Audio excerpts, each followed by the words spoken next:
Hello everyone, I am Suhani. Welcome to my YouTube channel Biobi, जहां हम पढ़ेंगे biology. और आज हम पढ़ने वाले हैं क्लास 12th का चैप्टर, जिसका नाम है रिप्रोडक्टिव हेल्थ। इससे पहले हम जो ह्यूमन रिप्रोडक्शन जो हमारा चैप्टर था उसे हम कंप्लीट कर चुके हैं। उसका नेक्स्ट जो हमारा चैप्टर है वो हमारा है रिप्रोडक्टिव हेल्थ। इसके अंदर हम क्या पढ़ेंगे? Reproductive health. सबसे पहले कि हेल्थ से आप क्या समझते हैं? हेल्थ जो होता है हमारा, जिसके अंदर हम कह सकते हैं कि जो फिज़िकली इमोशनली जो हमको हेल्दी लगे, है ना, जो ठीक लगे, वो हमारा हेल्दी है। तो उसी हेल्थ के अंदर जो है एक जो टर्म निकाल दी गई अलग से करके, वो है हमारी रिप्रोडक्टिव हेल्थ। ठीक है, जिसके अंदर हमारा जो रिप्रोडक्टिव पार्ट्स है, क्या वो हेल्दी है या नहीं, है ना। तो उससे रिलेटेड हमको ये चैप्टर में पढ़ना है कि ना उसको हेल्दी रखने के लिए क्या क्या करा जाएगा, या फिर जो हेल्दी नहीं है उसके क्या क्या सिम्टम्स होते हैं, कौन कौन सी डिजीज़ हो जाती है, तो उसी के बारे में पढ़ेंगे। तो WHO के अकॉर्डिंग जो है रिप्रोडक्टिव हेल्थ की जो डेफिनेशन दी गई है वो ये है कि कोई भी एक पर्सन जो कि physically emotionally behaviour interaction among them in all sex related aspects with normal function of reproductive organ, यानी कि जो फिजिकली इमोशनली बिहेवियरली जो कि हमारे सेक्स रिलेटेड जितने भी एस्पेक्ट्स हैं, है ना, और जो कि हमारे रिप्रोडक्टिव ऑर्गन से उनका जो फंक्शनिंग है वो भी नॉर्मल हो, तब जाके हम क्या कहेंगे, वो एक पर्सन जो है हमारा रिप्रोडक्टिवली हमारा क्या है, हेल्दी पर्सन है। अब सबसे पहली बात कि इस चैप्टर की हमको ज़रूरत ही क्यों पड़ी, इस रिप्रोडक्टिव हेल्थ की जो हमको यहाँ पर ज़रूरत ही क्यों पड़ गई है? क्यों? क्योंकि जो हमारी जो फिज़िकल जो हमारी हेल्थ होती है ना, उसके बारे में हमको बताने वाले बहुत लोग हैं, लेकिन इस रिप्रोडक्टिव हेल्थ के बारे में बताने वाले कोई नहीं है। इसको एक टैबू बनाया हुआ है, इसके बारे में खुल के बात नहीं की जाती है ना। तो इसीलिए जो है हमारी गवर्नमेंट ने क्या किया है कि इनको अवेयरनेस फैलाने के लिए हमारे को इसको एज ए टॉपिक इसमें इंट्रोड्यूस कर दिया गया है, एज ए चैप्टर आपकी बुक्स में इसको इंट्रोड्यूस कर दिया गया है, क्योंकि लोग इसको ओपनली या तो कि घर में भी इसके बारे में लोग जो है खुल के बातें नहीं करते हैं। ठीक है, तो अवेयरनेस फैलाने के लिए क्या किया हमारी गवर्नमेंट ने, इसको हमारे एज ए टॉपिक हमको इसमें डाल दिया है। हम हमारे बॉडी के अंदर हमारा डाइजेस्टिव सिस्टम जैसे कि हमारे लिए ज़रूरी है, वैसे हमारा रिप्रोडक्टिव सिस्टम भी हमारे लिए ज़रूरी होता है। जैसे हम डाइजेस्टिव सिस्टम को पढ़ते हैं, वैसे हमारी बॉडी का ही पार्ट है हमारा रिप्रोडक्टिव सिस्टम, तो हमको भी उसी तरीके से इसको पढ़ना है। ओके, तो सबसे पहला ये है कि जो हमारी इंडिया जो है, जो कि हम जानते हैं पॉपुलेशन में हम सबसे आगे हैं, तो इसमें सबसे आगे होना तो अच्छी बात नहीं है, लेकिन हम एक चीज़ में और आगे हैं, वो है हमारा कि हम जो इंडिया जो है वो सबसे पहली कंट्री है जिसने इनिशिएट किया हमारा नेशनल लेवल्स के ऊपर रिप्रोडक्टिव हेल्थ को एज ए उन्होंने गोल लिया, सोशल गोल लिया, जिसके अंदर उन्होंने कुछ प्रोग्राम्स चलाए, जो कि हमारे जिसको हम कहते हैं फैमिली प्लानिंग, जो हमारे प्रोग्राम्स चलाए गए, जो कि इनिशिएट हुआ था हमारा 1951 के अंदर। ठीक है, तो हमको ये याद रखना 1951 के अंदर इंडिया जो है हमारा पहला जो एक कंट्री है जिसने फैमिली प्लानिंग प्रोग्राम्स जिसने चलाए थे, और इसके अंदर हमारे जो है reproductive and child care programmes भी इसके अंदर चलाए गए थे। ओके, तो अब हम बात करेंगे इस चैप्टर में कि सबसे पहला की है, हम पढ़ेंगे कुछ कॉन्ट्रासेप्टिव मेथड्स के बारे में। कॉन्ट्रासेप्टिव मेथड जो होते हैं हमारे, वो दो तरीके के होते हैं। एक होता है टेम्पररी, यानी कि कुछ टाइम के लिए वो रहेगा, कॉन्ट्रासेप्टिव रहेगा, बचाव करेगा, और एक होता है परमानेंट। परमानेंट जो है हमारा उसका इलाज हो जाएगा। ठीक है, तो सबसे पहला होता है कि कॉन्ट्रासेप्टिव जो होना चाहिए वो कैसा होना चाहिए। आइडियल कॉन्ट्रासेप्टिव की बात करें तो वो किस तरीके से होना चाहिए? It should be user friendly होना चाहिए। ठीक है, इजीली अवेलेबल होना चाहिए, यानी इफेक्टिव होना चाहिए, यानी कि वो काम का भी होना चाहिए। रिवर्सिबल होना चाहिए, यानी कि एक बार यूज़ किया और फिर हमने फेंक दिया और वापस हमको काम ही नहीं आया। और सबसे मेन जो चीज़ है वो है नॉन साइड इफ़ेक्ट्स, यानी कि उसके कोई साइड इफ़ेक्ट्स नहीं होने चाहिए। ठीक है, तो ये एक हमारा आइडियल जो है कॉन्ट्रासेप्टिव जो है हमारा होगा, उसकी जो फीचर्स ये होनी चाहिए। तो सबसे पहले हम पढ़ेंगे परमानेंट जो हमारा कॉन्ट्रासेप्टिव मेथड होता है, जिसको हम स्टरलाइजेशन टेक्निक या टर्मिनल मेथड्स भी जिसको हम कहते हैं, जो कि पुअरली रिवर्सिबल होता है। चूँकि ये परमानेंट है तो इसमें बहुत ही कम चांसेस है जिसको हम वो पुअरली वापस हम इसको रिवर्सिबल इसको हम कर सकें। ठीक है, इसके अंदर होता है कि ब्लॉक गैमेट ट्रांसपोर्ट, यानी कि गैमेट के ट्रांसपोर्ट को क्या कर दिया जाता है, ब्लॉक कर दिया जाता है। ठीक है, इसमें दो तरीके का, मेल में भी होगा, फीमेल में भी होगा। जो मेल में होगा उसको हम कहेंगे वेस्कोटोमी, और जो फीमेल में होगा उसको हम कहेंगे ट्यूबेकोटोमी। वेस्कोटोमी में क्या होगा कि इजैक्यूलेटेड जो सीमेन होगा, सीमेन जो निकलेगा उसके अंदर क्या होगा, स्पर्म गैमेट जो है हमारे नहीं होंगे, उससे स्पर्म गैमेट ट्रांसफर नहीं होंगे। ठीक है, वो तो होगा, इजैक्यूलेशन तो होगा, लेकिन उसमें स्पर्म प्रेजेंट नहीं होंगे। तो हमारे इसमें क्या करेंगे, जो बहुत वास्ट डिफेंस जो हमने पढ़ी थी रिप्रोडक्शन के अंदर, ह्यूमन रिप्रोडक्शन में हमने डायग्राम में समझा था वास्ट डिफेंस क्या है, उस वास्ट डिफेंस के अंदर क्या कर दिया जाता है, कट लगा दिया जाता है, ताकि हमारा स्पर्म का जो है हमारा ट्रांसफ़र ना हो उसके अंदर, ठीक है। तो ये होता है हमारा वेसिकोटोमी। फिर ट्यूबेकोटोमी जो कि फीमेल्स में होती है, जिसके अंदर क्या होता है, रिलीज oocyte जो होता है is destroy by the phagocytes के द्वारा जो है उनको ख़त्म कर दिया जाता है, और स्मॉल जो पार्ट होते हैं हमारे फैलोपियन ट्यूब के अंदर जो है कट लगा दिया जाता है, ठीक है। फिर आता है हमारा, ये तो था हमारा परमानेंट मेथड। अब है हमारे कुछ टेम्परेरी मेथड्स। टेम्परेरी मेथड्स की बात करें तो टेम्परेरी मेथड्स में भी बहुत सारे मेथड्स हैं। तो सबसे पहला आता है हमारा नेचुरल मेथड्स, ठीक है। नेचुरल मेथड में भी 3 तरीके के मेथड्स हैं। नेचुरल मेथड्स में आता है, पहला होता है रिदमिक, या फिर हम इसको पीरियडिक, या फिर हम इसको कैलेंडर मेथड कहते हैं। सेकंड आता है हमारा विड्रोवल, या फिर हमको कोइटस इंटरप्ट्स जिसको हम कहते हैं वो वाला मेथड होता है। और थर्ड मेथड होता है हमारा लैक्टेशन एम्यूनी मेथड, यानी कि ये नेचुरल मेथड है, इसमें आपको कुछ नहीं करना पड़ेगा, ये एकदम नेचुरल है। जैसे कि पहला जो होता है हमारा रिदमिक पीरियडिक कैलेंडर होता है, तो इसके अंदर होता ये कि जो कपल हैं वो अवॉइड करेंगे coitus from the 10th to 17th day of menstruation cycle. और ये हम मेंस्ट्रुएशन साइकिल के अंदर अच्छे से पढ़ के आ चुके हैं कि वो हमारा ओव्यूलेशन वाला डे होता है, ठीक है। इसके अंदर जो चांसेस हाई होते हैं कि उस हमारा जो ओवम है और स्पर्म है जिसका फर्टिलाइजेशन हो, उसका फ्यूज़न हो, इसके बहुत ही जो है ज़्यादा चांसेस होते हैं हमारे इस टाइम पे, जो हमारा ओव्यूलेशन का टाइम होता है, ठीक है। तो उस वक्त पर आप अपना कैलेंडर आप निकालो, अपना ओव्यूलेशन डे निकालो, ठीक है। तो इसकी फेलियर मेथड भी बहुत ज़्यादा, क्योंकि हर फीमेल जो है अपना ओव्यूलेशन डे नहीं निकाल सकती है, ठीक है, कि इसको इस पर्टिकुलर टाइम पे इसका ओव्यूलेशन डे है और वो उस टाइम पे जो है कोइटस अवॉइड कर दे, है ना, वो कपल अवॉइड कर दे, तो ये भी बहुत ही लेस इफेक्टिव होता है, ठीक है। इसमें मतलब चांसेस बहुत है कि ये फेल हो जाए मेथड। फिर सेकंड आता है हमारा विड्रोवल जो मेथड होता है। इसके अंदर क्या होता है कि जो मेल पार्टनर होता है वो विड्रॉ कर रहे हैं अपना his penis from the vagina just before ejaculation, यानी कि ड्यूरिंग द कोइटस क्या करे कि जो मेल पार्टनर है वो क्या करे, जब इजैक्यूलेशन का टाइम आए तो उससे पहले ही इजैक्यूलेशन किए बिना ही वो जो है हमारी फीमेल जो वेजाइना होती है वहाँ से पेनिस को जो है हटा ले, ठीक है। लेकिन ये ऐसा नहीं होता, इसकी फेलियर रेट भी बहुत होती है। क्यों होती है? पहला होता है कि सेल्फ कंट्रोल का कंट्रोल ही नहीं रहेगा।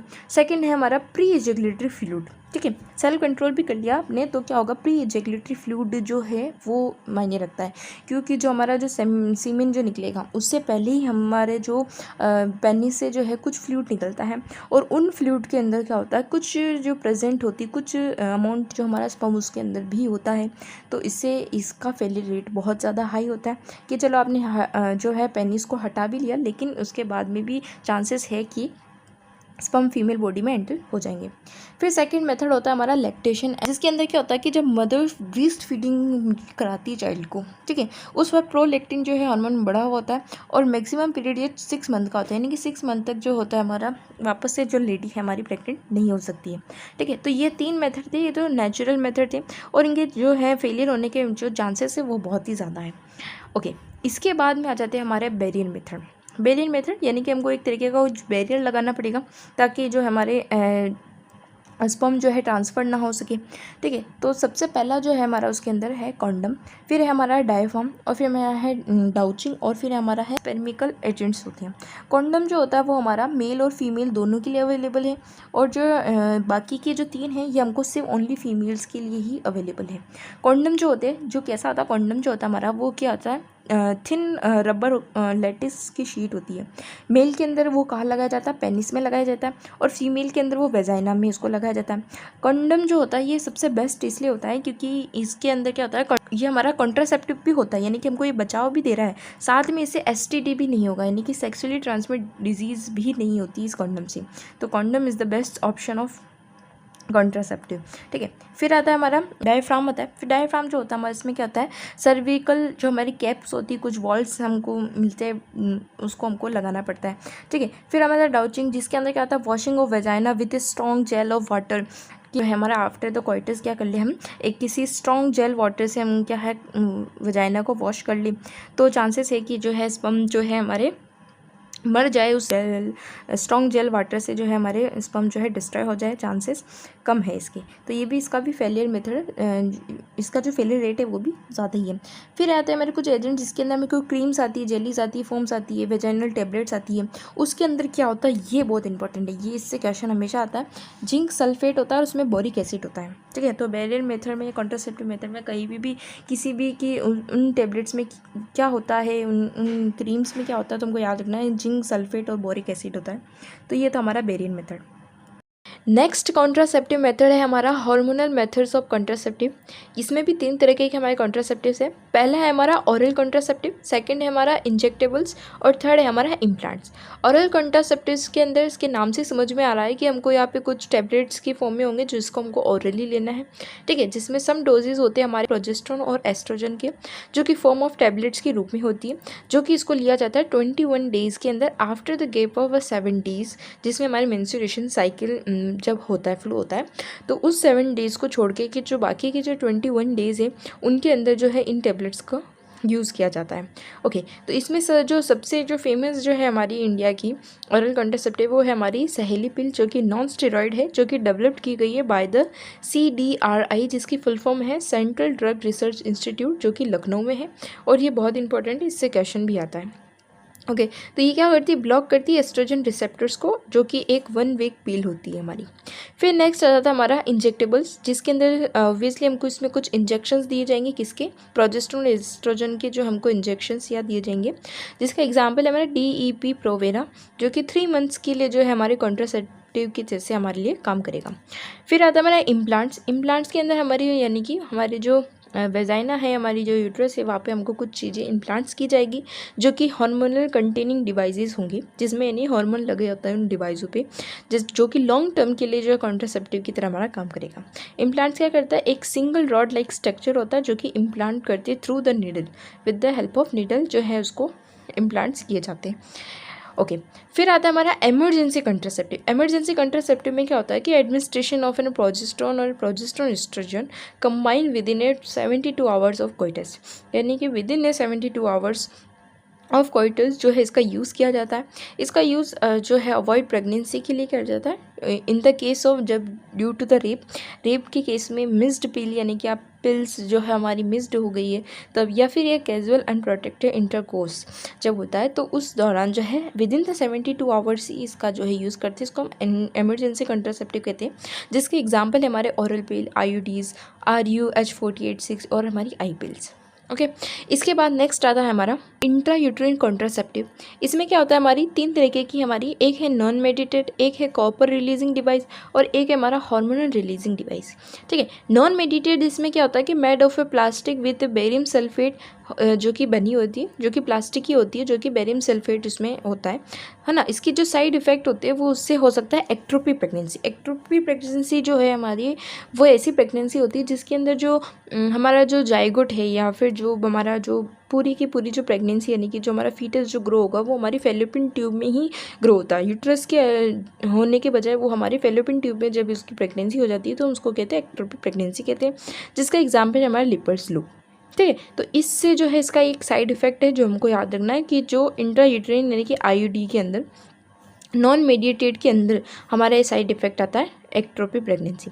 फिर आता है हमारा copper releasing device. Copper releasing device में क्या आता है कि स्पर्म मोटिलिटी, यानी कि क्या करता है कि जो स्पर्म की जो मोटिलिटी है उसको क्या करता है, ये कम करता है। Reduce the fertilising ability of sperm, sperm की जो फर्टिलाइजिंग होने की जो एबिलिटी है उसको ये क्या करता है, कम करता है। ओके, जो कि कैसी हमारी 3 तरीके की CUT, CU7 और मल्टीलोड 375, जिसमें भी हमारी जो CUT जो होती है हमारी, वो हमारी T शेप की होती है, नाइलॉन थ्रेड की जो होती है, उसमें हैंग होता है, कोटेड विद, जो कि बेरियम सल्फेट से जो है कि कोटेड होती है। फिर नेक्स्ट आता है हमारा हार्मोन रिलीजिंग डिवाइस, जिसमें क्या होता है कि make uterus unsuitable for implantation, यानी कि वो क्या करती है, यूट्रस को ही क्या कर देती है, अनसुटेबल बना देती है इम्प्लांटेशन के लिए, ठीक है। जिसका एग्जाम्पल है हमारा प्रोजेस्टेरोन LNG जो कि 20, ये हमारा इसका एग्जाम्पल है। ओके, तो ये हमारे कॉन्ट्रासेप्टिव मेथड्स थे। अब हम देखेंगे कुछ साइड इफ़ेक्ट्स, इन कॉन्ट्रासेप्टिव्स के जो साइड इफ़ेक्ट्स क्या होते हैं।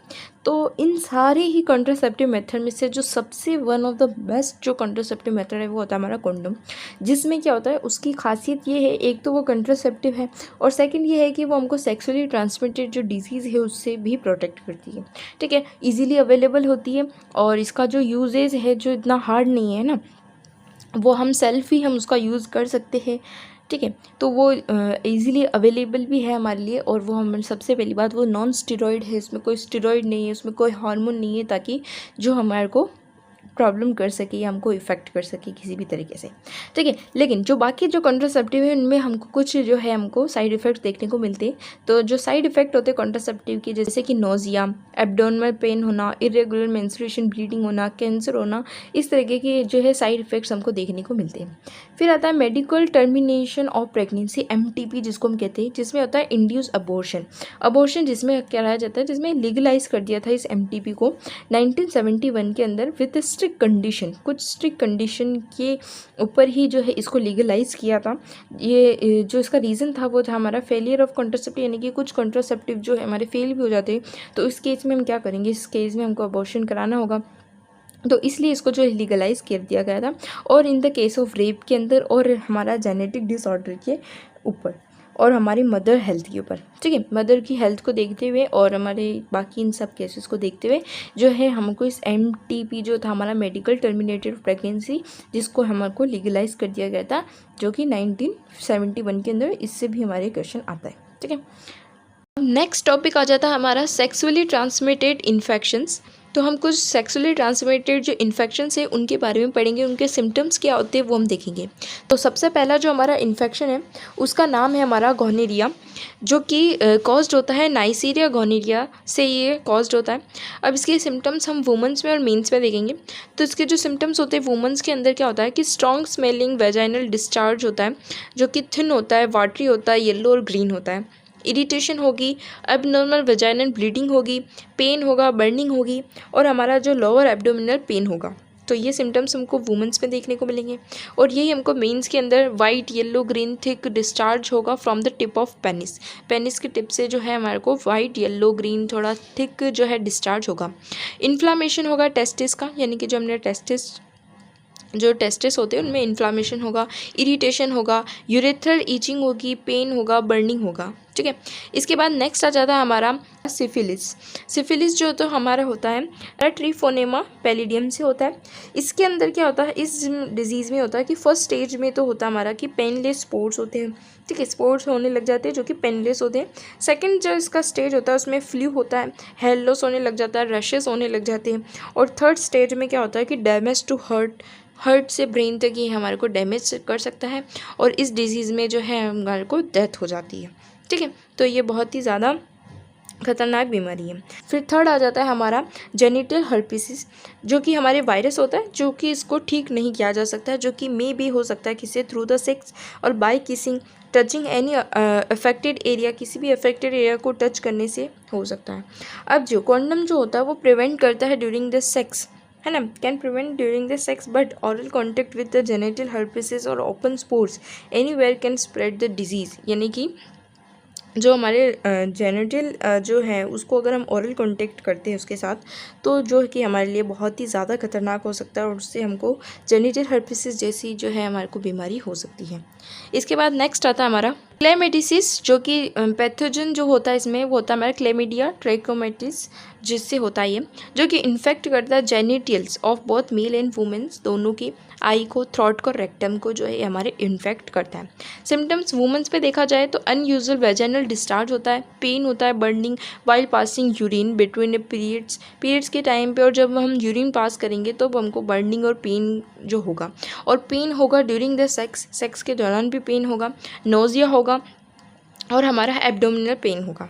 सिम्टम्स यही अगर मेंस में देखें तो हमारे वाइट, क्लाउडी, वाटरी डिस्चार्ज होगा थ्रू द पेनिस, पेन होगा, बर्निंग होगा, और टेस्टिस जो है वो हमारे स्वेलिंग हो जाएंगे। फिर नेक्स्ट हमारी डिजीज़ आती है ट्राइकोमोनेसिस, जो कि प्रोटोजोआ ट्राइकोमा वेजिनल से होता है।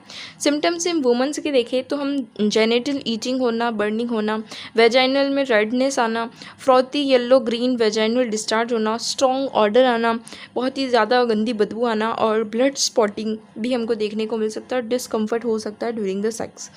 सिम्टम्स इन मेन की बात करें तो अनयूजुअल पेनियल डिस्चार्ज होगा, पेनफुल यूरिनेशन होगा, और बर्निंग सेंसेशन का हमको देखने को मिलेगा। फिर सिक्स्थ आ जाती है हमारी हेपेटाइटिस बी, जिसका जो है क्योर नहीं है, ठीक है, हमको इसके बारे में यही ध्यान रखना है, बस ये डिजीज़ है, इसके ज़्यादा कुछ दिया हुआ नहीं। और HIV एड्स इसके बारे में तो हम सभी जानते हैं, जो कि शेयरिंग ऑफ इंजेक्शन से, नीडल से, ट्रांसफ्यूजन ऑफ ब्लड से, जो कि ये HIV और एड्स जैसी बीमारी हमको हो सकती है। ये थी हमारी कुछ सेक्सुअली ट्रांसमिटेड जो इन्फेक्शंस थे उनके बारे में हमने देखा, उनके सिम्टम्स के बारे में हमने देखा। अब एक टर्म आती है इनफर्टिलिटी। इनफर्टिलिटी मीन्स क्या? इनफर्टिलिटी यानी कि inability of a couple to conceive with 1 year regular unprotected coitus. यानी कि 1 ईयर तक जब किसी कपल ने जो कि इनएबल यानी कि वो एबल नहीं हो सके, कंसीव नहीं कर सके विद इन 1 ईयर, 1 साल के अंदर रेगुलर अनप्रोटेक्टेड यानी कि उन्होंने कोई भी कॉन्ट्रासेप्टिव पिल्स या फिर कॉन्ट्रासेप्टिव मेथड्स का यूज़ नहीं किया और उन्होंने कोइटस के बाद 1 ईयर तक उनको जो है एबल नहीं हो सके वो कंसीव करने के लिए, तो ऐसे कपल्स को हम कहेंगे इनफर्टिलिटी, यानी कि उनमें इनफर्टिलिटीज़ हम जिनको कह सकते हैं कि इनफर्टाइल कपल्स हैं। अब इनफर्टिलिटी इन मेल्स के अंदर देखा जाए तो कुछ टर्म्स है हमको वो ध्यान रखनी, जैसे कि हमारा है एंजियोस्पर्मिया। एंजियोस्पर्मिया जिसके अंदर स्पर्म जो है उसका फॉर्मेशन जो है हमारा नहीं होता है। फिर आता है हमारा ओलिस्पर्मिया जिसके अंदर स्पर्म तो बनते हैं लेकिन लेस नंबर में बनते हैं। फिर आता है हमारा एस्थेनोस्पर्मिया जिसके अंदर क्या होता है कि स्पर्म बनते हैं, अच्छे अमाउंट में बनते हैं लेकिन उनमें मोटिलिटी नहीं होती है। ठीक है, तो वो जाके हमारे ओवम तक पहुँच के उसमें इतनी मोटिलिटी उन स्पर्म्स में नहीं होती है। ओके, इसके बाद नेक्स्ट आ जाता है हमारा असिस्टेड रिप्रोडक्टिव टेक्नोलॉजी, यानी कि हमने पढ़ लिया कॉन्ट्रासेप्टिव मेथड्स क्या, हमने डिजीज़ के बारे में भी पढ़ लिया, हमने इनफर्टिलिटी मेल्स पढ़ लिया, इनफर्टिलिटी क्या है वो सब पढ़ लिया, लेकिन सबका जो क्योर है वो क्या है। ठीक है, तो हमारे पास कुछ टेक्नोलॉजीज़ हैं, असिस्टेड रिप्रोडक्टिव टेक्नोलॉजीज़ को हम कहते हैं, जिसमें हमारा पहला आता है आर्टिफिशियल इंसेमिनेशन टेक्निक, जिसके अंदर क्या होता है कि sperms are collected either from a husband और ए हेल्दी डोनर, यानी कि हस्बैंड से या फिर किसी हेल्दी डोनर से जो है हम स्पर्म कलेक्ट कर लेते हैं। हस्बैंड से जो है कलेक्ट क्यों नहीं किया? क्योंकि हो सकता है कि जो हमारा हस्बैंड है वो इनफर्टाइल हो, है ना, यानी कि उस पर स्पर्म जो है फॉर्म्ड नहीं होते हो या फिर लेस स्पर्म बनते हो या उनकी मोटिलिटी अच्छी नहीं हो, इसलिए हम एक हेल्दी डोनर से भी इसको डोनेट कर सकते हैं और फिर इंड्यूस कर दिया जाएगा in either into A vagina और ए यूट्रस, या तो वेजाइना या तो सीधा ही यूट्रस में जो है इसको ट्रांसफ़र कर दिया जाएगा। इस टेक्निक को हम कहते हैं आर्टिफिशियल इंसेमिनेशन। ठीक है, इन आर्टिफिशियल इंसेमिनेशन टेक्निक। फिर सेकंड आता है हमारा आईवीएफ जिसके जो हमारे टीवी में एड्स में हम देखते हैं। इसके अंदर होता है fusion of ovum and sperm, यानी कि फ्यूज़न होगा ओवम का और स्पर्म का, यानी कि मेल गेमेटोफाइट और हमारा फीमेल गेमेटोफाइट का फ्यूज़न होगा, लेकिन कहाँ होगा? Outside the body. ठीक है, नॉर्मली तो ये इनसाइड द बॉडी होता है, लेकिन हम इसको क्या कराएंगे? बाहर कराएंगे, आउटसाइड द बॉडी कराएंगे। जो एम्ब्रियो जो होगा, लेकिन जो एम्ब्रियो बनने के बाद उसको इम्प्लांट कर दिया जाएगा यूट्रस के अंदर, यानी कि जो फीमेल है उससे जो है हमारा ओवम ले लिया जाएगा और हमारा जो मेल है उससे स्पर्म ले लिया जाएगा, दोनों का फ्यूज़न कराएगा आउटसाइड द बॉडी के आउटसाइड में। फिर उसका एम्ब्रियो बनेगा और उस एम्ब्रियो को जो है हम क्या कर देंगे? इम्प्लांट कर देंगे मदर की यूट्रस में। फिर आता है हमारा फिर है हमारा एक चीज़ हमको याद रखनी है कि जो फर्स्ट टेस्ट ट्यूब बेबी जो था उसका जो नाम था वो था लुइस जे ब्राउन, और इंडिया के अंदर जो फर्स्ट टेस्ट ट्यूब बेबी जो थी वो था हमारा कुमारी हर्षा, जो कि 6 अगस्त 1986 में हुई थी। फिर थर्ड आता है हमारा GIFT, जिसके अंदर होता है कि स्पर्म प्लस ओवम जिसको ट्रांसफ़र कर दिया जाता है फेलोपियन ट्यूब में। ठीक है, स्पर्म और ओवम को जो है हमारी कान पे ट्रांसफ़र कर देंगे, फेलोपियन ट्यूब में ही ट्रांसफ़र कर देंगे और वहाँ पर उनका फ्यूज़न हो जाएगा और फ्यूज़न होकर हमारा जायकोट बन जाएगा। फिर आता है हमारा नेक्स्ट टेक्निक जिसमें होता है जिसको हम कहते हैं ICST, जिसमें क्या होता है कि स्पर्म जो है इजैकुलेशन होता है through the injection directly into oocytes, यानी कि थ्रू द इंजेक्शन जो है हमारे स्पर्म को कलेक्ट कर लिया जाएगा और उस इंजेक्शन के थ्रू जो है हमारे डायरेक्टली जो है oocytes के अंदर जो है ट्रांसफ़र किया जाएगा, उसको हम कहते हैं ICST टेक्निक। ओके, तो ये थी हमारी कुछ टेक्निक्स के बारे में और इस चैप्टर में यही था, हमको यही जानना था। तो इसी के साथ हमारा जो चैप्टर है जो कि ख़त्म होता है, तो मिलते हैं अगले चैप्टर में। Bye and take care.